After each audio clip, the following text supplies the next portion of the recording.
Assalamualaikum warahmatullahi wabarakatuh. Para pemirsa channel LSQ Ar-Rahmah atau LSQ TV semua yang berbahagia. Ada satu pertanyaan dari sebagian orang, apakah menjemput Lailatul Qadar itu harus di masjid? Pertanyaan yang saya kira sangat kontekstual di tengah-tengah wabah corona sedang mendera kita, di mana sebagian masjid itu juga ditutup. Ya, oleh sebab itu saya kira penting untuk mendiskusikan tema tentang bagaimana menjemput Lailatul Qadar di era wabah corona ini. Sebelumnya saya ingin menyampaikan satu poin tentang keutamaan menjemput Lailatul Qadar sebagaimana disabdakan baginda Rasul sallallahu alaihi wasallam, "Man qama Lailatul Qadar imanan wahtisaban, ghufira lahu ma taqaddama min dzambi." Barang siapa yang bangun di waktu malam Lailatul Qadar, menghidupkan malam Lailatul Qadar dengan penuh keimanan dan keikhlasan, ya, maka dia akan diampuni dosa-dosanya. Baginda Rasul Muhammad sallallahu alaihi wasallam sebagaimana hadis yang dibawakan atau diriwayatkan oleh Aisyah, ya, dalam Sahih Bukhari juga, Rasulullah Shallallahu Alaihi Wasallam begitu masuk, ya, 10 yang terakhir, al-ashrul awakhir, ya, di dalam hadis tadi dikatakan, kana Nabi Shallallahu Alaihi Wasallam idza dakhala al-ashru shadda mizarahu, ya, apabila sudah masuk di 10 yang terakhir di bulan suci Ramadan, maka Rasulullah mengencangkan sarungnya. Maksudnya apa? Itu sebagai symbolizing, ya, bahwa Rasul bersungguh-sungguh dalam melaksanakan ibadah. Syadda mizarahu wa ahya lailahu wa aiqadha ahlahu. Beliau menghidupkan malam-malam 10 yang terakhir dan membangunkan keluarganya. Ini hadis juga diriwayatkan oleh Imam Bukhari. Jadi ada sekian banyak hadis yang mendorong kita supaya menjemput Lailatul Qadar. Dalam hadis lain juga dikatakan, taharrau Lailatul Qadar fi ashril awakhir. Carilah olehmu sekalian, ya, Lailatul Qadar di 10 yang terakhir. Cuman masalahnya adalah bagaimana cara menjemput dan mencari Lailatul Qadar, apakah harus di masjid? Nah, ini pertanyaan yang penting dijawab di tengah-tengah wabah corona sedang mendera kita. Nah, saya ingin mengatakan begini, memang kalau kita membaca literatur hadis, ya, prakteknya dulu Nabi di 10 yang terakhir memang banyak iktikaf di masjid, ya. Jadi beliau ada amaliyah-amaliyah yang beliau lakukan. Yang pertama adalah as-shalah, kasratus shalah, sholatun nawafil, ya. Sholat sunnah, ya, sholat malam, tahajud, ya, tarawih dan sebagainya. Yang kedua, beliau melakukan iktikaf di masjid, ya. Kemudian yang ketiga juga banyak membaca Al-Quran dan berzikir, ya, berdoa, mohon ampun dan sebagainya dan sebagainya. Di antara doa yang diajarkan Rasul kepada Sayyidah Aisyah, dan ini juga dalam hadis Sahih Bukhari, di antaranya apa?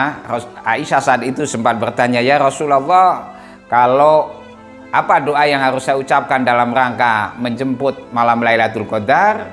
Kata Nabi, quli Allahumma innaka afuwun karim tuhibbul afwa fa'fu anni. Ucapkan doa Allahumma innaka afuwun karim. Ya Allah, sesungguhnya Engkau zat yang maha pemaaf dan maha mulia. Allahumma innaka afuwun karim tuhibbul afwa, Engkau mencintai memaafkan, ya. Fa'fu anni, maka maafkanlah aku. Jadi intinya perbanyak doa mohon maaf, ampunan kepada Allah Subhanahu wa taala. Allahumma innaka afuwun karim tuhibbul afwa fa'fu anni. Itu di antara doa yang diajarkan Rasul kepada Sayyidah Aisyah.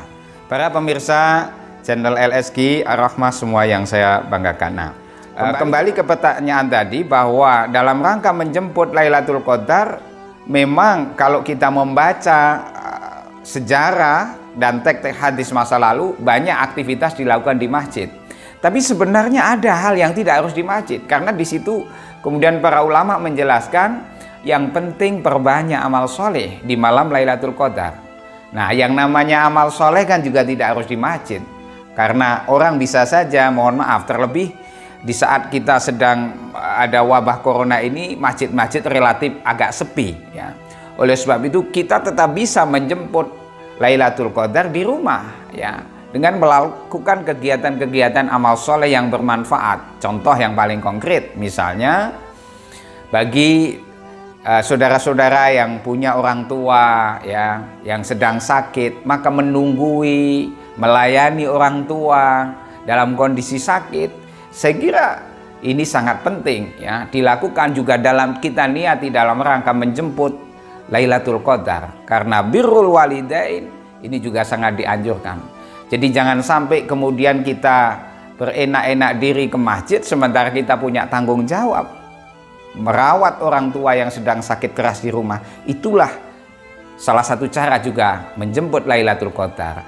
Ya, kemudian misalnya apa? Menjemput Lailatul Qadar tidak harus di masjid, misalnya dilakukan dengan cara membagikan buka ya, buka bersama atau sahur bersama ya, di jalan-jalan, di komunitas-komunitas yang memang diperlukan di situ untuk memberikan sahur bersama kepada para tukang misalnya, atau tukang beca, atau siapa saja saudara-saudara kita yang sangat memerlukan, terutama orang-orang yang terkena dampak COVID Corona ini ya. Oleh sebab itu, jangan pernah kemudian kita menyangka bahwa seolah-olah Lailatul Qadar hanya bisa dijumpai di masjid, jangan. Tapi saya juga tidak mengatakan bahwa tidak boleh ke masjid untuk menjemput Lailatul Qadar. Jika kondisinya normal-normal saja, silahkan ke masjid, iktikaf di situ ya. Cuman saran saya, dalam kondisi wabah corona yang sedang mendera kita, kerumunan-kerumunan ya, baik di masjid, di mal, di pasar, sebaiknya memang harus kita hindari untuk sementara ya, dengan melakukan social distancing. Yang jelas bahwa Lailatul Qadar bisa dijumpai ya, tidak harus di masjid. Yang penting kita di malam-malam itu melaksanakan amal-amal sholih ya, entah itu bersedekah, membantu orang tua, menunggui istri yang mungkin mau melahirkan dan sebagainya, dengan penuh keikhlasan kita niati ya, dengan banyak berdoa, beristighfar, mohon ampunan dan maghfirahnya. Insya Allah kita bisa meraih kemuliaan Lailatul Qadar yang nilai kebaikannya dikatakan lebih baik daripada 1000 bulan. Al-Quran menyatakan, a'udzubillahi minasyaitonirrajim, inna anzalnahu fi lailatul qadr wa ma adraka ma lailatul qadr, lailatul qadri khairum min alfi syahr ya, sesungguhnya kami telah menurunkan Al-Quran di malam Lailatul Qadar. Tahukah kamu apa itu malam Lailatul Qadar? Lailatul Qadar itu lebih baik daripada 1000 bulan. Maknanya apa? Para ulama menjelaskan bahwa kalau kita bisa melaksanakan ibadah-ibadah ya, baik itu yang ritual maupun yang sosial di malam-malam Lailatul Qadar, maka insya Allah mendapat nilai kemuliaan, kebaikan ya, 1000 bulan, kurang lebih sekitar 83 tahun. Demikian, semoga menginspirasi dan tetap memotivasi kita untuk bersama-sama menjemput kemuliaan Lailatul Qadar dengan berbagai amal kesalehan. Bisa dilakukan di masjid dan juga bisa dilakukan di luar masjid. Wallahu a'lam bissawab, wallahu yahdi ila sawa'is sabil. Assalamualaikum warahmatullahi wabarakatuh.